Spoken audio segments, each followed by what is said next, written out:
Welcome to our house. This is the Screenplay Podcast. I'm your host, Evan Grenis, and with me, as always, is PGA Tour player Andrew Novak.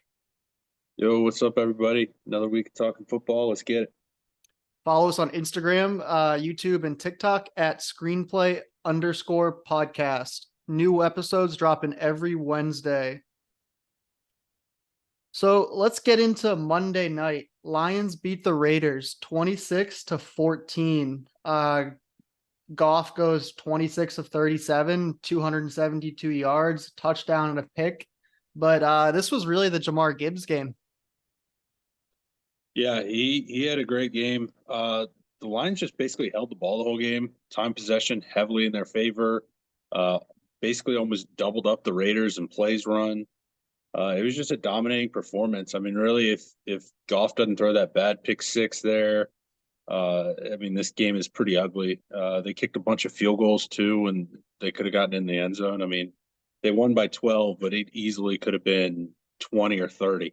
Yeah, that's what I have here. I mean, the score doesn't really indicate how that game looked. Yep. Bunch of field goals, like you said, pick six. This could have been a 30-point blowout. Hmm. Um, the Las Vegas, they don't look good. I mean, they were 1 for 9 on third down. Devontae Adams had one catch. It's not looking so good over there for them right now. Yeah, Adams had a rough game, but I mean, Jimmy G was missing him. Like he had a 98-yard touchdown, and Jimmy G threw it about two rows deep Yeah, in he into he the was fan. looking I mean, terrible. I mean, really yeah, bad. he was rough. I really don't think Aiden O'Connell's a bad option. He looked okay in the game he played. Right. He looked good in the preseason. They're not really doing anything productive. Like I don't see any reason why they don't give him a shot at this point. But you can claim it's Jimmy G's dinged up. He took a shot to the knee last night, so maybe sit him and be like, "Oh yeah, he's not quite right." You know, he had that back injury. Um, I don't think now would be a bad time to give O'Connell a shot and see what you got. And they're going to lose a bunch of games the rest of the season, most likely anyway. At least figure out if O'Connell's the guy, and that gives you some idea with which direction you want to go in the draft. Because you know, if it doesn't work out, then you take your quarterback. If not, maybe you can build around him, get some pieces, get somebody else to help Crosby on the D line, uh, something there. But it's I don't think Jimmy G's the answer, and I think it's time to kind of move on there. Yeah. I mean, AOC looked pretty good in preseason. But what do you think the ceiling is for the Lions here? So they're 6-2 now, heading into their bye. We talked about that a few weeks. We said they're going to be 6-2 heading into the bye. Hmm. How high do you think that they can get? Yeah, I think they can be. I think like very conservatively, they could be top three team in the NFC. I think it's them, the Eagles, and the 49ers.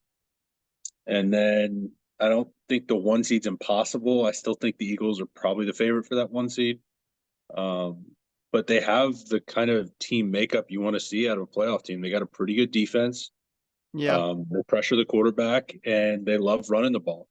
I mean, that's pretty much perfect combination for some playoff football. So Yeah, I could there's very not, easily see them, getting into the NFC Championship game. I yeah, don't know about getting to a Super Bowl. yeah, But there's I, not a I lot of like experience. I wouldn't say there's not like a ton of like playoff experience on that team.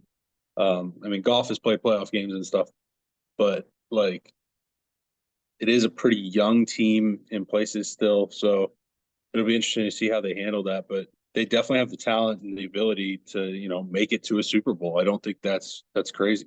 No, I don't think it would shock anyone if they got there. I mean, I definitely see them winning playoff games this year with how they're playing. Thursday night game. Bills beat the Bucs 24-18. I mean, the Bucs just hung around. The Bills could not shut them out. Allen went 31 for 40, 324 yards, two touchdowns and a pick. He carried this team again. I mean, this game probably should have been worse than it was, but I mean, the Bucs just hang around, and even at the end of the game, they had a chance to win with that Hail Mary. Godwin could have caught the ball, but didn't. What did you see out there? Yeah, I do think the Bills struggle to put teams away a little bit just because they lack a bit in the run game. Um, they don't really lean on anybody. I know against the Giants a couple weeks ago that the run game was kind of cooking a bit, but um, the Buccaneers defense is good enough in places. They were kind of able to limit some of the things that the Bills wanted to do. Diggs didn't have a bad game, but he only had like 70 yards, which was definitely under his season average. So the Bills were kind of forced to go to like Gabe Davis and Khalil Shakir, which, they ended up having great games, but that hadn't kind of been the Bills, Yeah, Shakir recipe for had I think he success. had the most yards in that game for Mhm. Yeah, Bills 92. receivers. Yeah. But yeah, I mean, Cook had a couple decent runs, but just too many are getting stuffed for 1, 2 yards. And Bills went out literally in the last couple of days and went and signed Leonard Fournette. So I think they're looking to maybe shake up that backfield a little bit, add a little bit more power, add a veteran there. Yeah, I don't mind And that play. Definitely no, it someone makes they need sense. back there. Yeah. Um, So it, I don't know. It was like the Bucs scored late, and then again, it was like kind of the Bills were up. You never really thought the Bills were going to lose, but you do want to see them kind of put the game out of reach when they're up like that. yeah, I mean Baker keeps his team in games. He doesn't do anything special, but I mean if he goes for, 250 yards like he did with 2 touchdowns and no picks, like they're going to be in the game. So, they're not a bad team. They're on 3 losses in a row, but they're always hanging around. They're always going to be in these games. Yeah, I mean the nice thing for the Buccaneers, they're in the worst division in the NFL right now, so it's still winnable. The lead in the NFC South right now would be dead last in the AFC North. So Yeah, I saw AFC North, the whole division is officially over 500, and no team is above 500 in the NFC South right now. So that one is definitely wide open. Even the Panthers at like 1-6, like if they start ripping off some wins, it's not like they're not like completely out of it. So that'll definitely kind of be an interesting one. It's very possible you see a team under 500 winning that division. absolutely. Yeah, and the Bills have the Bengals next week, so that'll be a good game. Mhm. Good test to see where they're really at. Let's get into Sunday night football. The Chargers beat the Bears 30-13. The Chargers had to win this game. If they didn't win this game, I think Brandon Staley was probably getting fired this week. I think that's probably fair. Yeah. Herbert had a great game, 31 for 40, 300 yards, 3 touchdowns. Are the Chargers making the playoffs? They have some big games coming up, especially this week, playing the Jets, I believe, Yep. a team that, in the AFC, like, I mean, I'm kind of spoiling it for later, but the Chargers, again, we've been talking about every week, but this is pretty much a must-win game because if they lose, they go to 3-5, and then Jets get an extra game up on them. Like, they really need to start. Well, I don't say they need, but every game is a priority right now because they're behind. There's still some strong teams in the AFC that are going to be serious, wild card contenders. Uh, I don't know if the Ravens win that division. Like the Bengals are coming on strong. The Steelers are still kind of winning football games. You've got the Bills and Dolphins in the East, so like somebody's going to win that, and then so the other one will be a wild card. Like there's not a whole lot of open space in the AFC in that playoff race. So the Chargers really need to prioritize winning these football games. Um, Yeah, I, they're at 3-4 right now. Let's yeah. go through their remaining schedule. You tell me if they're gonna win or lose these games. Just give me a W or L. They Mhm. got Jets coming up. I'll take a win there for the Chargers. All right, Lions, That's a loss. Packers, That's a win. Ravens. Where's it at? I don't know. All right, we'll give them a loss then. Patriots, That's a win. Broncos, That's a win. Raiders, That's a win. Bills. That that game right there, that's probably going to be a primetime game if I had to bet because that's going to be Like say the Dolphins are leading in the East, that could be the game right there if this is leading up The to it, season where it's deciding like game right there. serious, very yes, very possible. Win or That's loss. that. Yeah, that's a toss up. I'll give them the loss because I think the Bills will hit their stride by that point, but it really could come down to that one. They got Broncos again Yeah, there you go. That's a win. So two more and games to get the Broncos is kind of Chiefs. nice, and that's probably a loss. Although if that's the last, that's week 18, I believe. What you're hoping is the Chiefs have won enough games where they're sitting some starters. So it's not out of the question you could be Yeah, facing so them. based on what you're thinking there, they're going 9-8. I think that gets them into the playoffs.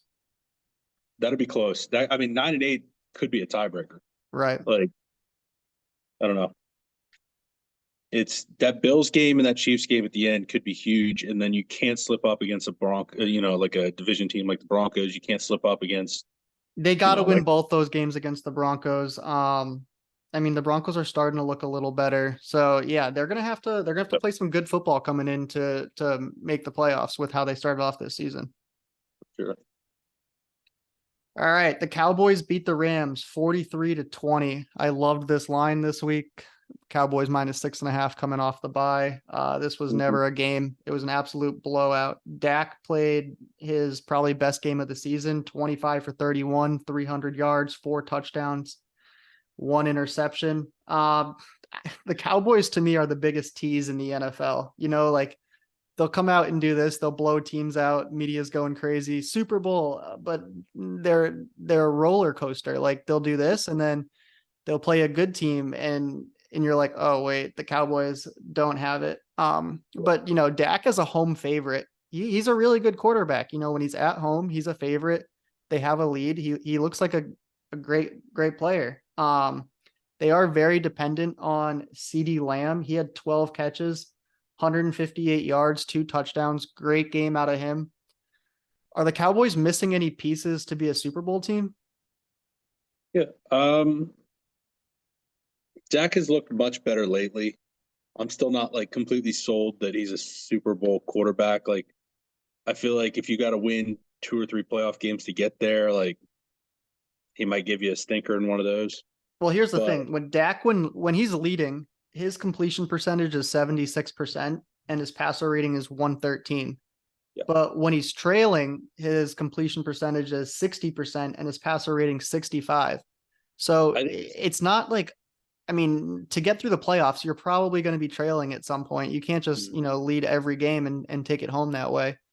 Yeah, but when he's leading, he's a great quarterback. I don't know if they have the skill to be able to, let's say they get down 7-10 points in a playoff game to throw the ball and come back. yeah. We talked about this, I think, last week or the week before with Brock Purdy about how much better they are as a team leading versus when he's having to throw to keep him up. And I think that Absolutely. goes back to like the Cowboys have been a good running football team for a few years now. I don't think the efficiency running the football has been there this year. Pollard's been a little bit disappointing. Um, but I think that threat of the run game opens that up when you're up. You know, teams are thinking you're probably going to start killing the clock, running the ball. Might have an extra guy up in the box, and that opens up some things in the pass game. So it was nice to see. You know, Brandon Cooks did a couple decent things this week. Yep. Ferguson caught a touchdown. He had a decent game. Like it was like I know CD had a huge game, but it was nice to see some other guys actually did some things too. Um, I'd seen some rumors that the Cowboys were maybe sneaky interested in a Derrick Henry. You know what's Uh, funny is like I heard that story too, but I feel like every time that there's a rumor about a big player being traded, they're like, mm, "Oh, the Cowboys." Like yeah, it fit though. Like that is like what they would like to do. It would allow Pollard to slide back into kind of the the change thing of about pace. Henry though is he's not the type of guy that, you know, gets 12 carries and goes off. He needs the ball 20-25 times. Right. He's like a get in I a don't rhythm type I runner. don't think the Cowboys have a problem with giving him 20 to 25. Like if they want to really just start leaning on teams though, that might fit what they want to do. Like they can kind of let their defense cook, they can possess the ball, keep their defense off the field so they stay rested. Hmm. And, then that opens up, like I was saying, the play action game. If teams Right. start scooting up, that can start taking advantage of some one-on-ones that he might get. Yeah, I think where he would be really useful is the red zone. I mean, Pollard's a Mhm. decent running back, but in the red zone, he's not great. Like that's where they really miss Zeke, where Yeah. those 2 or 3 yard rushes at the end, Yeah. where Henry could really come in there and do some work. That's the thing. Like we saw like Pollard the last couple of years when he was getting, maybe 10 touches a game was Great, really great dynamic running with back. those. Yeah, And now he's been getting 20. He's been the guy. He's been nowhere near as efficient. I right. don't know if there's like a correlation there, if he's more tired, if the type of plays he's in on just are not really like before, Zeke was the bruiser and then Pollard would come in. He was more like the finesse guy. They might get him out on the outside or something. Exactly. Yeah, I, I don't I think think you're Henry would right be a on. bad addition. Yeah. So How do you think this year will end for the Cowboys? I think they're a playoff team. Well, yeah, I mean Um, they're making the playoffs. There's no doubt about it. But how do you think it's going to end? I mean, I still like. I think it Same as ends it with always does. One Dak game, but throwing two one or game. three picks in a playoff game, and Yeah, they lose. I Like, think it ends like it always does. Maybe one playoff win and then yeah, get bounced in the second round. they could get through wild card weekend for sure, depending on the matchup there. But I don't think like they got to get through either the Lions, the 49ers, or the Eagles, and I don't know. I just don't see it. Um, I don't know. Yeah, I agree. I I don't mean, they're think. 100% a playoff team. They're going to make it there. It's just I feel like it's going to end the same way it does every year Yeah. with disappointment. The Vikings beat the Packers 24-10. Couple storylines from this game. So, Kirk tore his Achilles. Mhm. He's done for the season, which it's kind of sad to see. I mean, they were really starting to Yeah. catch their groove now, and I think this kind of mails it in for them at this point, even though they got Mhm. the win. Um, Jordan Love has the lowest completion percentage in the NFL. They started the game on 4 straight 3-and-outs, and they're on 5 straight games with 0 touchdowns in the first half. It's quite embarrassing, actually. Their offense is just so bad. We've been Like talking about this for weeks now, how bad it's that offense is. I think I'm starting to come around that maybe just Jordan Love isn't that great, but like even still, like I watch the games like it's a run up the middle or like a screen pass. Like there's no I just don't understand what they're trying to do. I don't Are they trying to stretch the defense? It doesn't make sense to me. It's not effective. It's not efficient.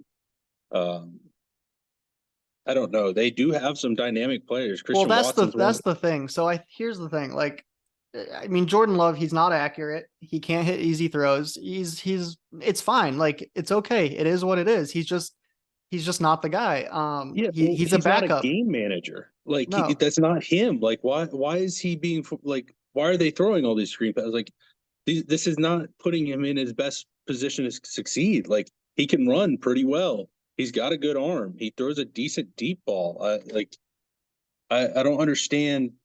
the Like thing is, like, I don't think uh, like, obviously this season's not for Green Bay, but I don't think they're in a bad spot. Okay. So it's quite obvious that he's not the quarterback. They have a decent team with good players, but at least it's fairly obvious to them that he's not the quarterback, which is okay. So this year, go and draft someone, and then move on. At least they're not like still tossing it up like, oh well, he's kind of good, he's kind of not. Like, should we stick with him? Should we not? I think they have their answer. He's not the guy, and that's fine. He's just a I just backup, and at the end of the year, they can move on with pretty clear certainty that this is not who they're going to be playing with.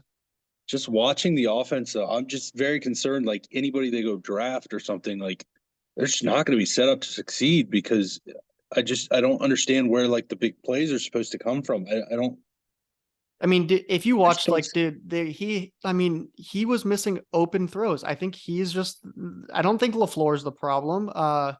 With Rodgers, they were just fine. He's missing Yeah, easy throws, like 0 touchdowns in the first half. That's all on him. yeah. I don't know. I still think with Rodgers though, if he sees a one on one, he's doing a little hand signal, little call, and he's putting it up. Like I don't know. I do agree. Like they're not a playoff team. They're not going to be winning games. So like they'll have decent pick and they'll have, options for what they want to do. Yeah, they got to move on. I mean, it's very obvious. We're halfway through the season now, and he can't do what they need to do. But what do you think the goal for the Packers? I'm sorry, the goal for the Vikings should be for the rest of the season now that Kirk's out. I mean, their record's okay. Like if they still had Kirk, they probably could make the playoffs. But with him out, what do you think the goal should be now? I believe Nick Mullins is still hurt. So you're looking at Jaron Hall starting this week, Yep. which I don't think Jaron Hall's like a terrible player. I thought he was decent at BYU. He made some good throws. He had obviously good connection with Puka, but that's not going to be like getting them to the playoffs. I don't think their defense has been playing great football, but I don't think that's enough. Now, I did see something interesting. I have no idea the validity of it, but if the Vikings are talking to the Saints about Jameis, that could change my mind. Jameis on this team with some of those weapons, I mean, yeah, he's going to throw some picks and turn it over, but the Vikings were turning it over like crazy at the beginning of the season anyway. So why not let somebody just throw it up to Jefferson? Let somebody throw it up to Addison. Well, with the trade deadline coming, that'd have to happen like now. Literally today, yes. And I haven't heard anything. So, I mean, yeah, if it happened, it might change my mind. I don't know how quickly you can get Jameis up to speed, but that would be very interesting and it'd be fun to see. I don't know if it would still work out and be, a playoff season for him or not. But it's just very unfortunate because they were on, they'd flipped the momentum. They'd won 3 in a row, I think. The team was really coming around. They were about to get Jefferson back in a couple weeks, probably. Jefferson's got to be the most upset out of anyone here. I mean, yeah, coming back and so his quarterback is just gone. Yeah, it's really tough for them. So the Saints beat the Colts 38-26, 38-27. Carr went 19 for 27, 310 yards, 2 touchdowns. 2 weeks ago, they looked terrible. Carr looked frustrated. This week looked different. Do you think that the Saints have turned a corner here? Yeah, Carr's been putting up big numbers, man. I think it's 300 plus, 3 straight games. They're starting, they're putting up some points. They've been using Taysom a lot more. I love it. I mean, he's got some serious juice and running it. I love what I see there because, like Kamara's great, but he's not like really a power guy. He's a bit more of a finesse guy. And I think it gives the Saints a power option. I know they went and got Jamal Williams, but he's been dinged up, hasn't really been, getting a ton of burn. I think it gives them a way to kind of lean on teams, bruise them up a bit. And then that opens up the Carr deep ball. I mean, Shaheed is maybe the best deep ball, like one trick in the NFL. Like, he had 3 catches he had 3 catches this week, but for 153. I mean, he's so fast. He's a crazy. I mean, like his fantasy stock, it's like such a high ceiling and such a low floor. Like any for week, a best ball league, he's great. But he's kind of like what the Raiders were doing with Ruggs for like a little bit. Yeah. In the sense that he's kind of the deep ball merchant. They let Olave, and Thomas kind of in intermediate areas. Yep. And I don't know, it's been working. I think they're probably the favorite to win the NFC South right now. That was my next question. Do you think they're going to win the Their NFC offense South? Kind of coming around. Everybody else in that division is pretty bad. I agree. I think they got to be the favorite to win that division. Right now. But like, here's the thing, like, with the Saints, they had a lot of stuff this year. They have Derek Carr coming in, a new system, new quarterback. Kamara was out for 3 weeks. It took time to mesh. Got to build chemistry with Thomas, Olave, Rashid. And I think it just took some time for them to mesh, and now it's starting to work and it looks good. It's hard to get all that new stuff together at the beginning of the season and look good, but now that it has, like, I think they've turned a corner here, and they are that favorite to win the division. They've definitely been a different offense with Kamara back. That's for sure. He opens up. He's so good. I mean, even in fantasy, like, people were scared to draft him with his first 3 games out, but he is going crazy now. They are pretty dependent on him, putting up some numbers. So the Dolphins beat the Patriots 31-17. Tua went 30 for 45, 324 yards, 3 touchdowns, and a pick. Tyreek is now at 1,014 yards through 8 games with 9 remaining. That's the most yards in NFL history through that point. Give me a percentage here. What percent chance do you think Tyreek gets to 2,000? If he stays healthy and plays every game, Well, yeah, let's just assume. I Yeah, if he stays healthy and plays every game, it's like 80%. Like 80%. it's gonna happen because the volume and then how dynamic he is. Like, I'm gonna give it a I little mean, less. I'm gonna give it like 65%. I think yeah, once the weather cools down and gets a little windier, it'll yeah. be a little tougher. I But mean, I think yeah, 65% is fair because that's taking into account getting injured and other stuff happening, Tua getting injured or something, you know. But it, like we were talking about, like, was it last week? I think he had like 80 yards, and I was like, oh man, what happened to Tyreek? Like off right. game. It's like it's still 80 yards. If he gets 80 yards for 9 games, he'd only come up like, I don't know, like 200 yards short, Yeah, I basically. mean, if he has like a one boom game, like a 180-yard game, I mean that. Yeah, But it's their they schedule does get a little tougher. It's going to yeah get a little colder. I think it'll come close at the end of the season. yeah it'll definitely be like fun to monitor and see. And I do think like McDaniel's one of those coaches where if Tyreek needs like 160 in week 18, like he's gonna dial some No, stuff I up think for I him. think they It's all like, know it. I yeah, think he definitely goes to McDaniel and is like, "Hey, what can we do to get me there?" And he's like, and he'll be yeah, like, "I got you." But why is Miami such a roller coaster? I mean, they've been beating up on bad teams. When they play good teams, they struggle. Can they find some consistency, or is it just going to be like this all season? yeah. They've had some injury issues, which I think has led to that like kind of roller coaster feeling. Um, their run game's been like pretty inconsistent at times. Like some games they just run for like 300 yards, and Achan was going off for like 200 yards, and Mostert was scoring like 4 touchdowns. Like it's I don't know. When they can keep that balance and the run game is working, it opens up so many other things, and they've been kind of able to dominate. But I do think they've kind of struggled at times when coming from behind in some of these games. We talked about it, like with the Cowboys, the 49ers, like It's a this common theme in the offense. NFL. Like it's hard to come from behind. Like Yeah. it's Well, just and this is like the 49ers because it's kind of like, a lot of the Shanahan offense with McDaniel being from that tree, like so much of the pass game comes off the run game, a lot of play action, setting up mismatches there. And if you're down 10 points, play action really starts to tail off in its efficiency and getting safeties to bite, getting linebackers to bite. So that's kind of why they've steamrolled some teams, because once they get up, it really snowballs.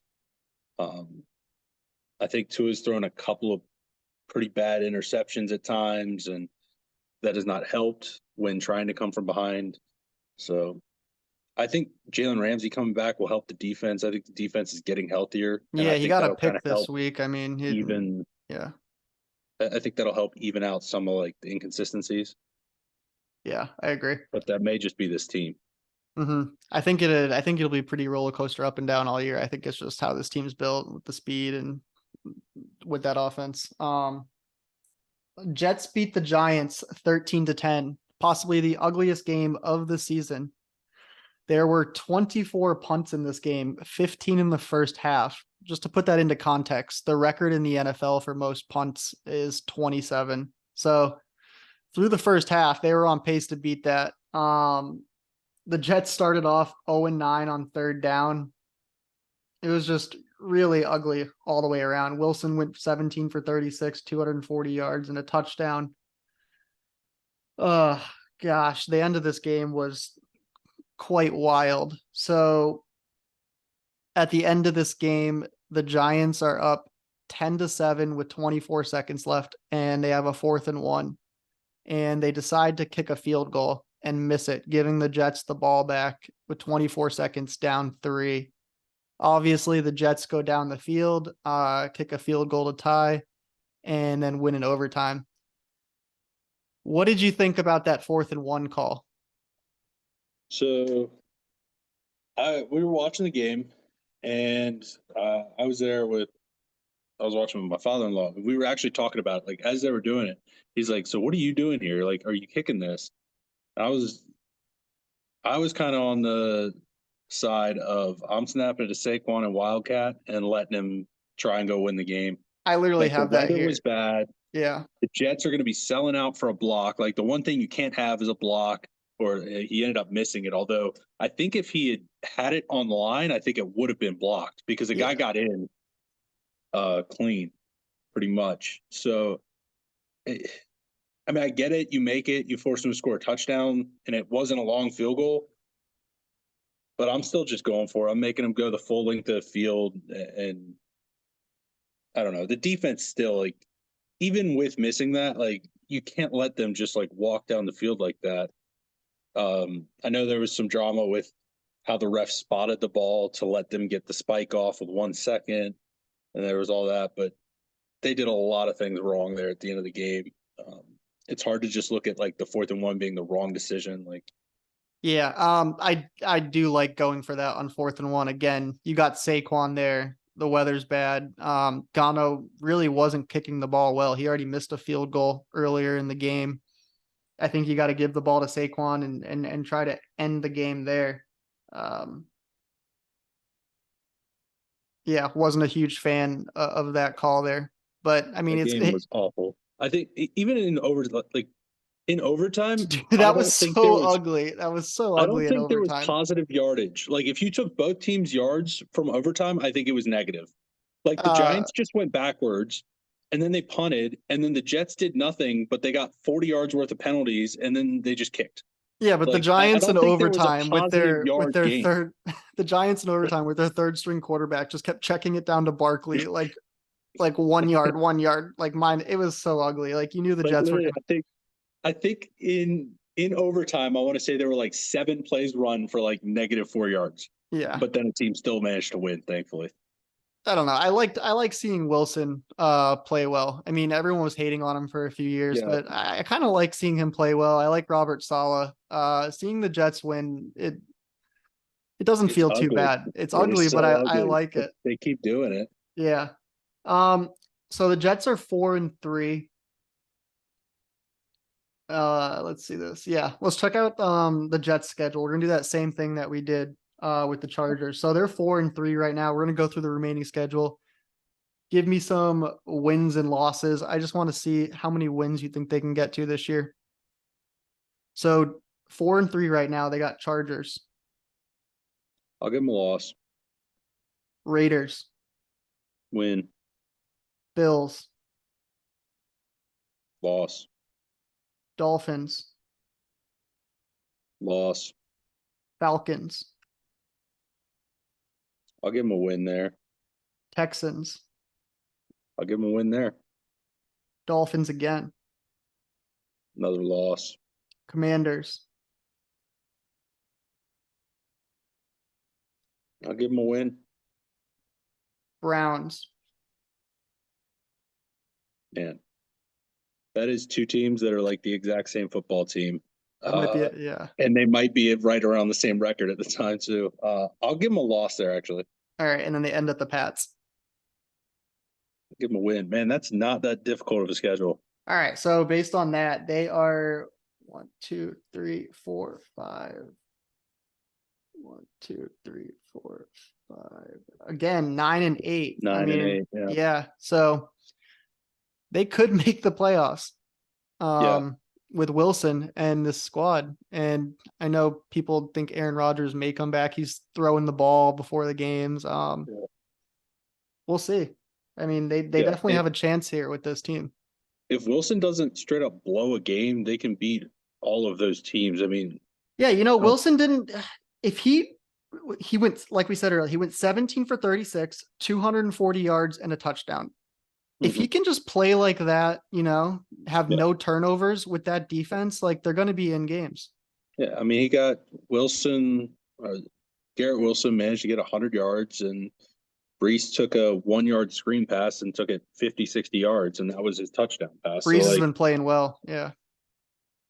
again, they're going to lean on the run game and just try and game manage it to the playmakers. Don't turn it over and let the defense cook, and they're going to run the ball, and I think it's very possible. Yeah. So the Titans beat the Falcons 28-23. Really only big storyline from this game is Will Levis gets his first start, goes 19 for 29, 238 yards, and 4 touchdowns. He is the third Mhm. QB in NFL history with 4 touchdowns in his debut. What did you see out of Levis? Yeah, that surprised me. I was not a Levis guy at all. He had dudes running free in the secondary. Hopkins looked great. One thing I did notice, he's got a freaking cannon. I Yeah, mean, he can throw it off of his back foot 50, 60 yards. Like yeah. that was He impressive. was laying some good balls out on those deep balls. I mean, hitting guys kind of in stride. They weren't having to wait for them. It was impressive, and it kind of fits what they want to do. They can pound the ball, and then when the defense starts cheating up, they can just take the top off with his arm strength. So, Yeah, I mean, uh, I think a lot of these new quarterbacks, like their first couple games in the league, they tend to do well sometimes because the teams have no tape on them. mm, Once teams get some tape on him, maybe he'll start struggling a little more. But yeah, it was interesting to see. I yeah, don't think anybody thought that the Titans were going to go out there and win that game against the Falcons with him starting. But you know, you said you had an I will say Arthur the Smith. Falcons look better in the second half with Heineke instead of Ritter. I think that might need to be a permanent thing for the Falcons, especially if they're still. I think they're 4-4. I think they're tied for the lead in the NFC South still. So Yeah, I mean, I Heineke's a think gamer. I mean, yeah, it's not too bad. One of the better backups in that league. the offense looked more productive with him running it. So I think that needs to be a permanent thing going forward. So the Eagles beat the Commanders 38-31. A lot of yards in this game, really high scoring. Hurts goes 29 for 38, 319 yards, 4 touchdowns. AJ Brown is officially going absolutely insane. He's the first player in NFL history with 6 straight games of 125 plus yards. He had 8 catches, 130 yards, 2 touchdowns. He's on my fantasy squad, and I love him. Uh, Yep. Hurts was definitely hurt. He only had 2 design runs. Mhm. He's definitely not 100%, but he threw the ball really well. Yeah, he still was able to throw it very well, even with being dinged up. He got the ball to Devontae as well, which had not been happening recently. I think he had almost 100 yards. I think 99 yards, a touchdown. Goddard got a few too. Like that was some of the deep balls and how they were. They took the top off a couple times. That looked more like the Eagles from last year. 38 points, like really, really nice day from the offense. I do Yeah, have I some like what questions they about got their. going. They can pound the ball with Swift and with Mhm, AJ Brown going. I mean, you got to protect both of them, and that's tough to do. yeah. I do still have some questions about their secondary. This is the Absolutely. second time in recent weeks where the Commanders kind of diced them up. Hmm. Sam Howell, I guess, likes playing against this defense. I don't know why, but uh, he threw for almost 400 yards. Yeah, Sam Howell went Different. 39 for 52, almost 400 yards, 4 touchdowns, and a pick. So Even Robinson had some running room. He was pretty efficient. Didn't have a ton of carries. The Commanders kind of down early. They threw the ball pretty much all game. But when they did run the ball, there was some room there, and uh, I think the defense is definitely going to have to clean some of that up. But they still look like maybe the team to beat in the NFC. If that offense comes around, we were talking about that a few weeks back. Like if they start hitting their stride, they're going to be really really tough to beat. yeah, it seems like a pretty common theme with the Commanders just throwing the ball a ton. Mm. But yeah, that was do you think the Eagles are the team to beat in the NFL right now? With how the Chiefs look this week, um, 49ers off three yeah, L's in a row. Yeah, I would love to see an Eagles Lions game. Ooh, Uh, that would be a good both teams watch. playing good football, but yeah, I think that's a very very fair statement to make. All right. So the Bengals, um, I'm sorry, the Broncos beat the Chiefs 24-9, upset of the week. Mahomes went 24 for 38, 240 yards and two picks. They said it was kind of a flu game. He wasn't feeling very well. Don't think that really had an effect on the game though. I think the Chiefs are just struggling a little bit. The wide receivers are dropping passes. They had 4 or 5 really big drops in this game. That receiving core's got to get it together. I mean, if Kelsey doesn't get in the end zone, it's kind of been a struggle. Mm. Yeah, I think Mahomes was definitely sick. The offense didn't look right. Um, it was a cold weather game. The Chiefs have kind of done this in recent years where kind of the middle, they have like a mid-season lull. They might have like 2 games where they struggle, and then they'll have like a blow-up game, get right back out of it, and charge right into the playoffs. So Yeah, yeah. I don't think this is uh, like too much of a reason for concern. I know it's the Broncos. It was a division opponent. Like they're not a good team, but I'm not like officially worried about the Chiefs, especially with the report coming out that Mahomes was sick going into the game, wasn't feeling well. Like No, they still it got a big happens. lead in the division. But you know what this feels So like to me? I mean, the Kansas City's got the most drops in the NFL by wide receivers. Their red mhm. zone offense is 18th. But this feels a lot to me like kind of the Patriots at the end of that Brady era where he had Gronk and it It's was a nothing. Brady Gronk show. And other than Mhm. that, there was nothing else really there. Yeah, he's pretty much he's got to get like the running backs involved in the passing game, and yeah, it's there's not a whole lot as far as wide receiver help. Um, we'll see. We'll see if they're buyers with the trade deadline. You know, showing up. The problem is like the biggest names trade deadline wise would be like Jerry Judy, maybe Devontae with talks of him being pretty frustrated. But those guys are in division. I don't see those teams sending either of those guys in division to the Chiefs. So I'm not really sure what they can go do as far as improving that wide receiver room. Yeah, I think they just got to hope that some of those guys improve a little Yeah, bit throughout the season. But this is interesting. I think everyone's got to put to bed the Russell Wilson talk now. I mean, he's he's playing playing pretty good. good. Yeah. So here's Yeah, the comparison between Russell Wilson and Patrick Mahomes. Wilson's having a better season than Mahomes is. Their completion percentage is about the same. Wilson's at 66%. Mahomes is at 69. Wilson's TD to interception is 16-4. Mahomes is 15-8. And Wilson has a higher passer rating on the season, 102 to yeah. Mahomes is 96. So, Russell Wilson has turned it around this year. He's not playing bad. Do you think the Broncos have turned a corner a little bit with this win? I don't know about they've turned a corner, but it was a big win for them against a division rival. I need to see like multiple games in a row where they don't look truly awful before I'm gonna like start considering them to be like a good football team or even Right. like a decent football team. Um, but it was good to see the defense actually, show up and have a good day like that. Uh, Russell's not playing bad football. He's not putting up like big numbers as far as yards, but he's been super efficient, like a bunch of touchdowns, not many interceptions, which is kind of that's what you saw like with the Seahawks. Like back in Seattle, he might throw like 24 passes, but he'd still have like 4 touchdowns or something. Like he's just very efficient. Right. He's been doing enough with his legs, keeping drives going. Javante looked like he's back fully healthy, getting a full load. They really leaned on him once they had the lead this past week.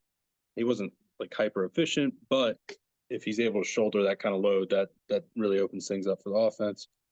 Um, yeah, I don't. I think based on where they are now versus like 3 weeks ago when they were looking like they might be like the worst team in the history of the NFL, uh, they've definitely shown some improvement. Yeah. Last one here. Bengals beat the 49ers 31-17. I absolutely loved that. Bengals getting points this week Mm-hmm. off that bye. I thought it was great. Burrow, I believe, to me, had the best quarterback performance of the year out of anyone. 28 for 32, 283 yards, 3 touchdowns.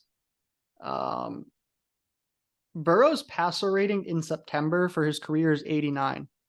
The rest of the season, it's 101.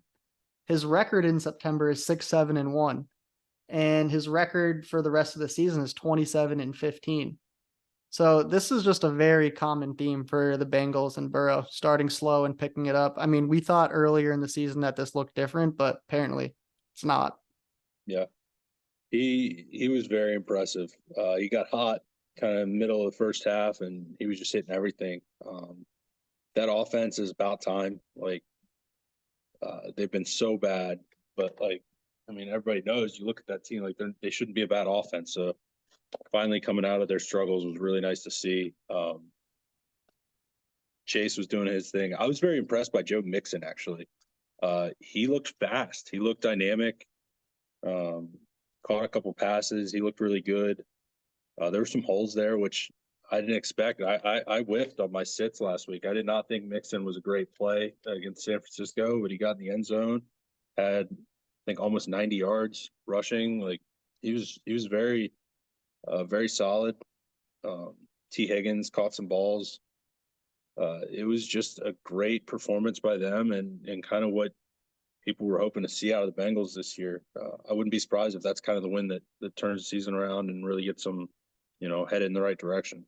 Yeah. So the 49ers, now they're 0-37 when trailing by 8+ points in the fourth quarter. They really don't come back when they're down.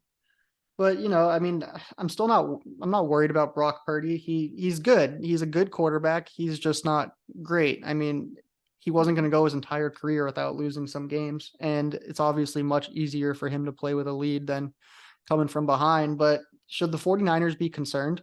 Is it time to Um, be worried? no, no, because like they're going to be up in games, and they've had Debo hurt. Like getting him back will help. Yep.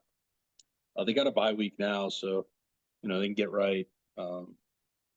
Get guys back healthy.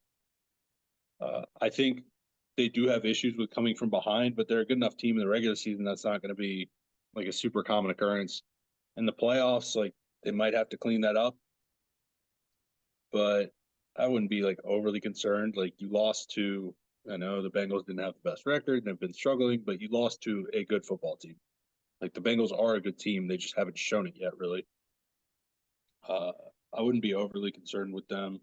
I think they bounce back. I think they still make the playoffs easily. I think they still contend for, maybe a first round bye in the NFC. So I wouldn't be too worried now. Yeah. All right. Let's get into the NFL MVP race right now.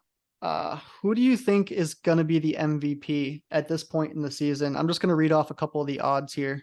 We got Tua is leading at plus 350, Mahomes plus 400, Hurts plus 425, Lamar plus 600, and then it starts to drop off. Allen plus 1300, Lawrence plus 2000.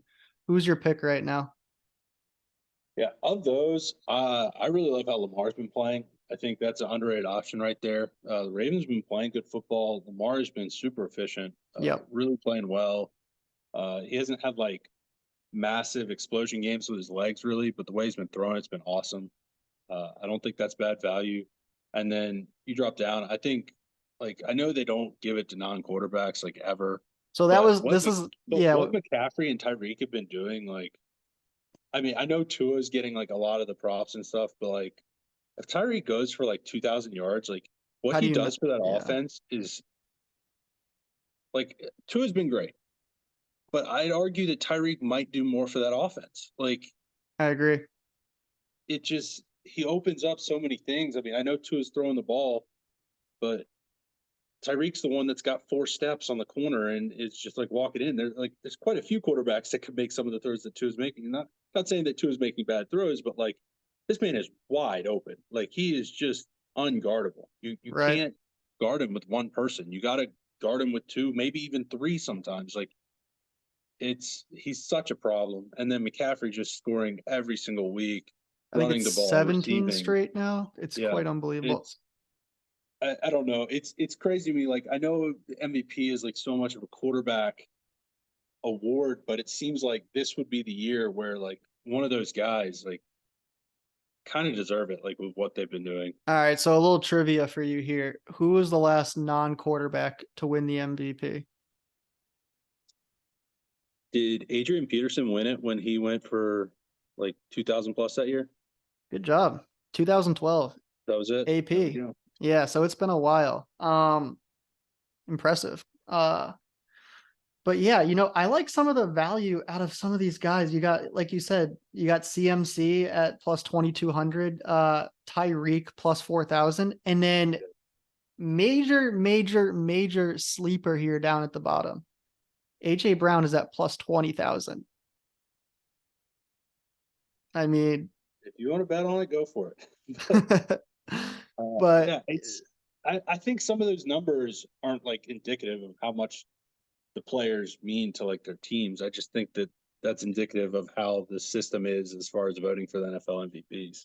yeah, Like those guys have had insane seasons and they're doing insane things for their team, but they just don't give that award to non-quarterbacks. I know. All right, let's get into our power rankings after this week. At 10, we got the Seahawks. They're 5-2, leading the division. Just signed defensive lineman Leonard Williams, which tells me that they're trying to go all in, and they're looking good. At 9, we got Miami, number one scoring offense, fast, fun to watch. Tyreek is unguardable, looking for over 2,000 yards, and Tua is in the MVP talk. At 8, we got Dallas. Good when playing ahead. Top 3 defense, 5-2. Little CD Lamb dependent. At 7, Kansas City dropped back here for me pretty good. They're 6-2. They still got Andy Reid and Mahomes. They're leading the division, but they have wide receiver problems and just lost to Denver. At 6, 49ers. Stacked roster. They're going into a bye. They're going to get healthy. They need to play with a lead, but they should be just fine. And they're still one of the better teams in the NFL. At 5, we got the Bengals, won 4 of the last 5 games. Burrow just had the best QB performance of the year. They always start slow, and now they're healthy and they're starting to turn it on. At 4, we got the Lions, 6-2, leading division. Great rush D, top 5 roster. Jamar Gibbs is playing great.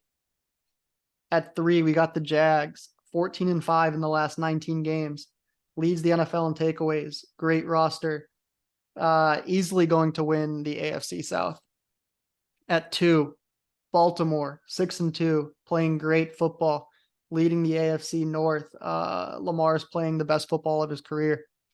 And at 1, we got Philly, 7-1, best record in the NFL. AJ Brown is playing amazing. And they found an identity with, pounding the ball with Swift, getting the ball to AJ. Hurts is a little banged up, though. Let's get into fantasy. Who boomed this week? Yeah. Starting with last night, Jameer Gibbs. Huge night, getting in the end zone, running the ball, touches everywhere. I think he had about 30 touches, about almost 150 yards rushing on the ground. 189 total yards. Yeah, crazy explosion game from him. It's kind of what people were hoping to see when he got drafted so high in the first round. And yeah, with no Montgomery, he was the guy. Very impressive. Travis Etienne, 70 plus yards rushing and receiving against the Steelers. Caught a big touchdown pass. He has been about as efficient or about as consistent as it comes as far as fantasy points. I mean, he's been, top 3 fantasy running back, and without injury, I'm expecting that to continue. I mean, he's looking like potential league winner. CD Lamb, huge game, 12 catches, well over 100 yards against the Rams. Yeah, 41 points in PPR. They could not stop him. Yeah, he just had a great game. DeAndre Hopkins, Yep. for the Titans, a bit of a surprise against the Falcons. He had 4 catches, but 3 of them went for touchdowns, including a couple bombs. Like, just super impressive game. Um, his chemistry with Levis looked really nice. Levis was hitting him in stride, and yeah, that looked like the old DeAndre Hopkins. Gus Edwards got in the end zone 3 times against the Cardinals. Great game for him. He is starting to kind of take over that backfield. It was, a bit more of a split a few weeks ago, but he really got a lion's share of the work and made the most of it. He's a bruiser. Like Justice Hill is not a big back. Like Gus is kind of the guy if they get in around the goal line that they're going to be giving the ball to. And if that offense is going to be, moving it down the field and be pretty efficient, like he will have a lot of goal line work possible. So great game for him and definitely potential to see more going forward. And then Yeah. lastly, this is the weekly AJ Brown shout out. Yeah, huge game. Another one. It's becoming expected at this point. Like he is just 125 yards, touchdowns, like so consistent. He's such a problem. I mean, he was mossing dudes. He's freakish. Yeah. Yeah, those are all good ones there. I'm gonna add in Sam Howell, 31 points, 400 yards, 4 touchdowns. Really tore up that Eagles D in the loss. Kamara, 27 points. He's been kind of having great weeks every week. I want to give a shout out to the Cowboys D. 17 points. That's the 4th time this year with 17 points or higher. They're literally like a wide receiver on your squad, sometimes. They've been a bit boomer bust. They've scored most of their points in like 3 or 4 weeks because they've had a couple like huge explosion weeks. But yeah, they've been very impressive, creating turnovers, a lot of sacks. Let's go into the 8-week week 8 bus. I want to start off by saying I didn't see a whole lot of busts this week. Yeah, there weren't a ton. I've got a few. 9 But of the 12 teams in my fantasy football league went for 110 points or higher. same, yeah. It was a big scoring week. Yeah. So, but who We who did? hadn't really had one of those this year. Like a lot of the scoring's been down quite a few of the weeks. So Yeah, definitely interesting to see that. but who did bust to you? I'm gonna go with Cooper Kupp. He had 10 targets and he had 20 yards. Hmm. That's just not very Cooper Kupp like. That's Been 2 weeks in a row. disappointing. He's on our bust list.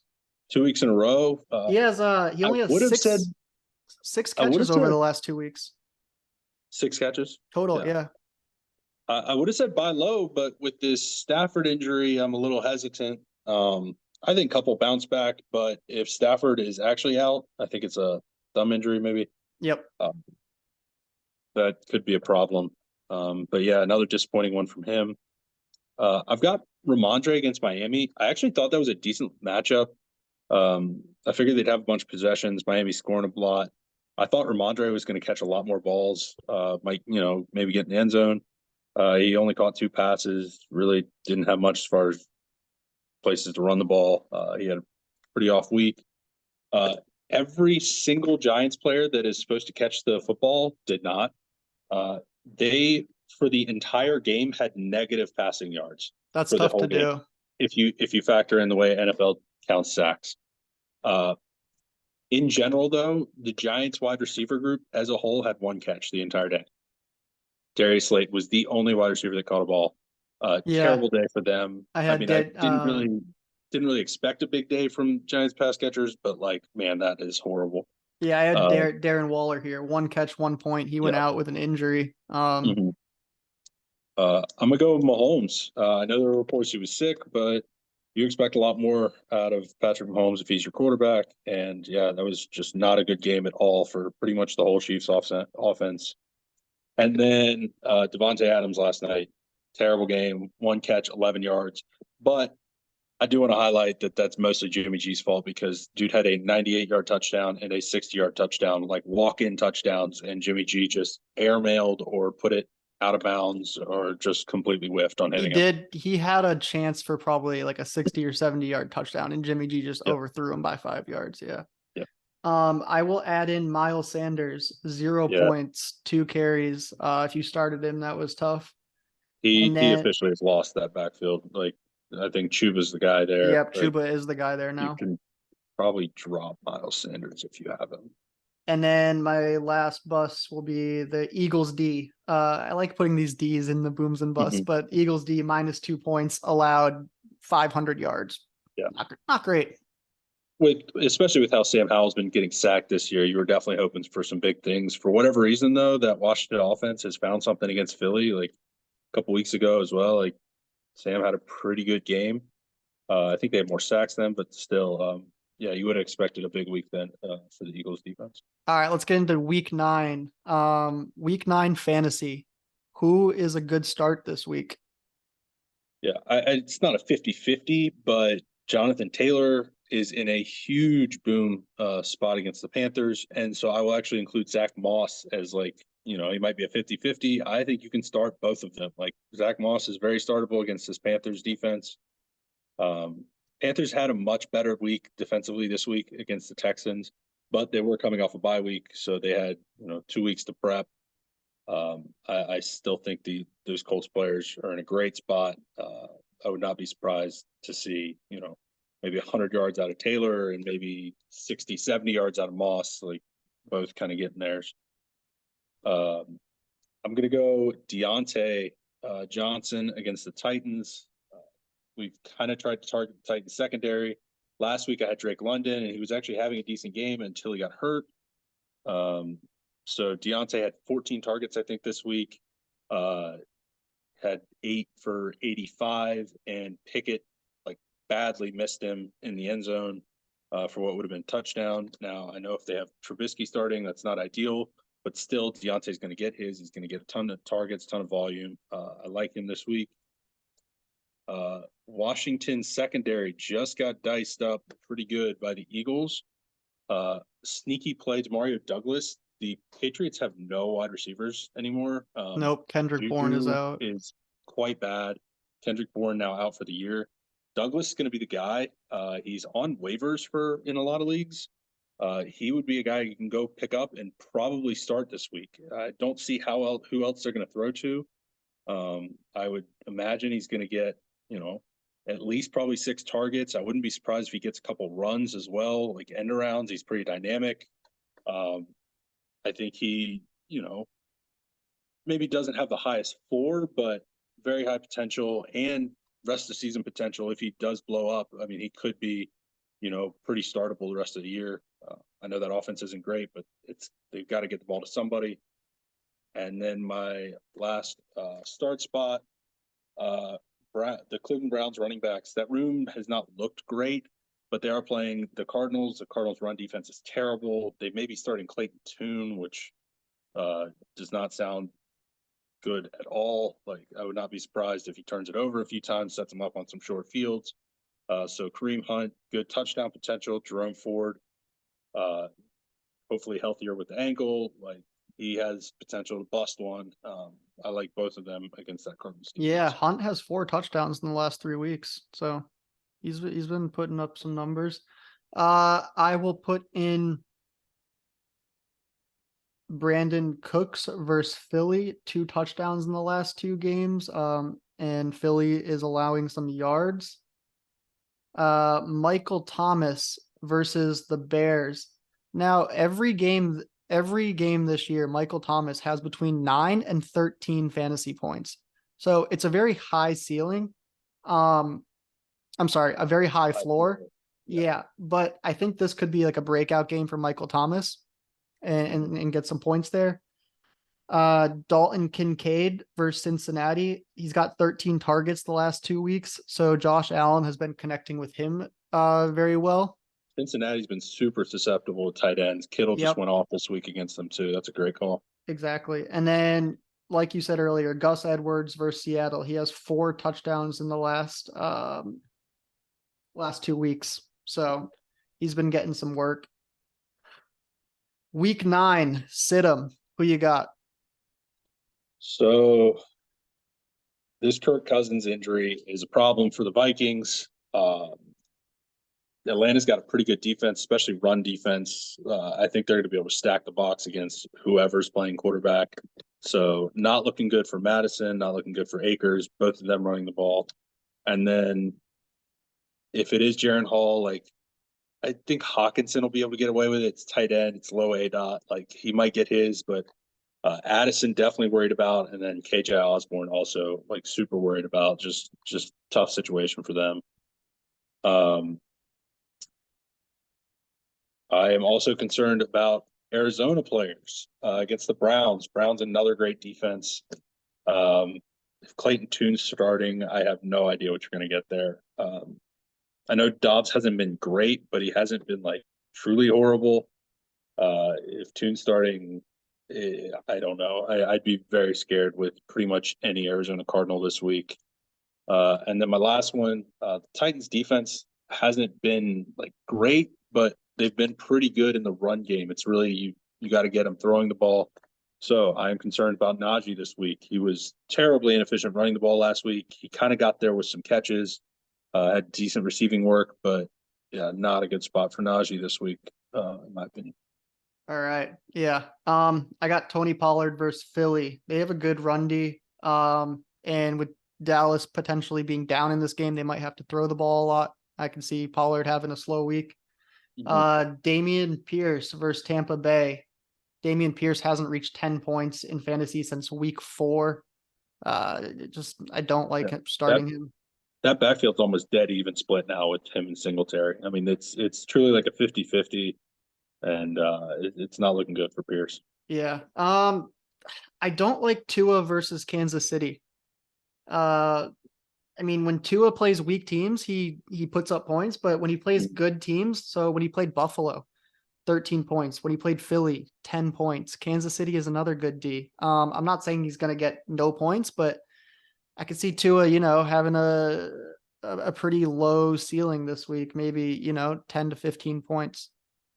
And then Miles Sanders, like we said earlier, he's getting no work. They're probably going to be losing. Not even worth almost having on your squad.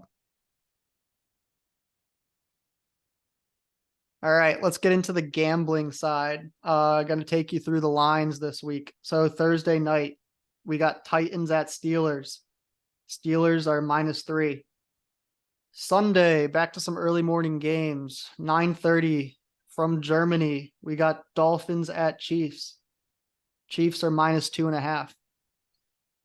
Then to the 1 o'clock window, Vikings at Falcons. Falcons are 4.5 point favorites. Seahawks at Ravens. Ravens are 5.5 point favorites. Cards at Browns. Browns are 8 point favorites. Rams at Packers. Packers are 3 point favorites.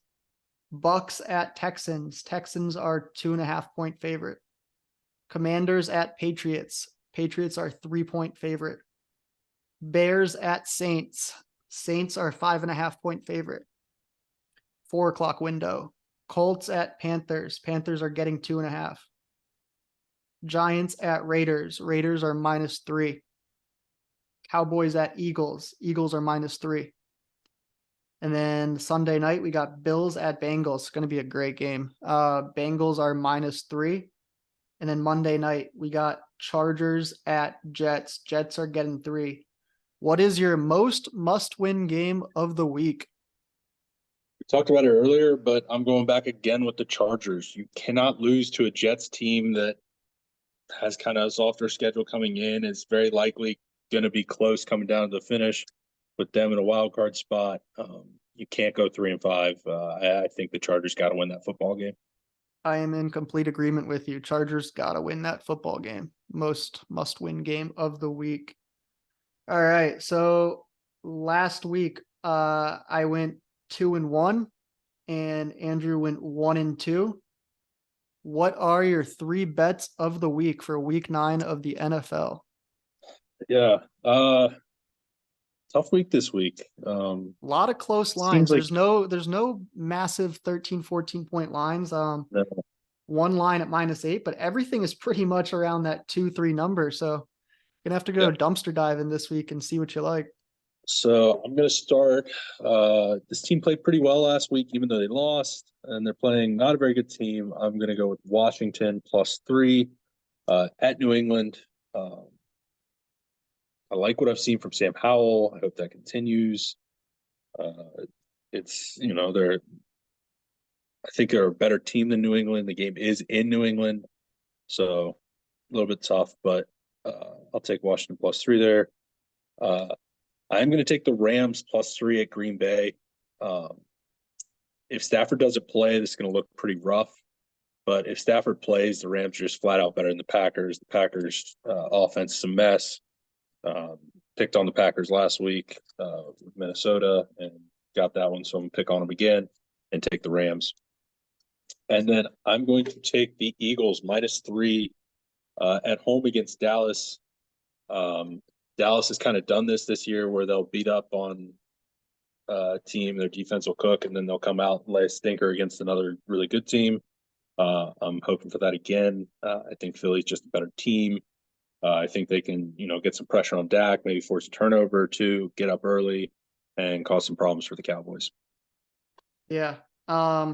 I have the same thing with the Eagles, -3. Until Dallas can prove to me that they're not a roller coaster and can play these good teams, I got to take Philly here. Philly -3. I got the Saints -5.5. I think they turned a corner. They're at home. They're playing the Bears. I don't think Justin Fields is back in the lineup yet. So Saints -5.5. And then I really like the Bucs +2.5. The Bucs are on a 3-game skid. I don't think they're going to lose 4 in a row. I like Baker's resiliency, and I think they get the win here at +2.5. Lock them in. All right. That concludes our podcast. Follow us on Instagram, TikTok, and YouTube at screenplay_podcast. New episodes dropping every Wednesday. Give us some likes, some comments. Let us know what you think, and appreciate it. Yeah. Thanks for joining us for another week. See y'all. See y'all next week.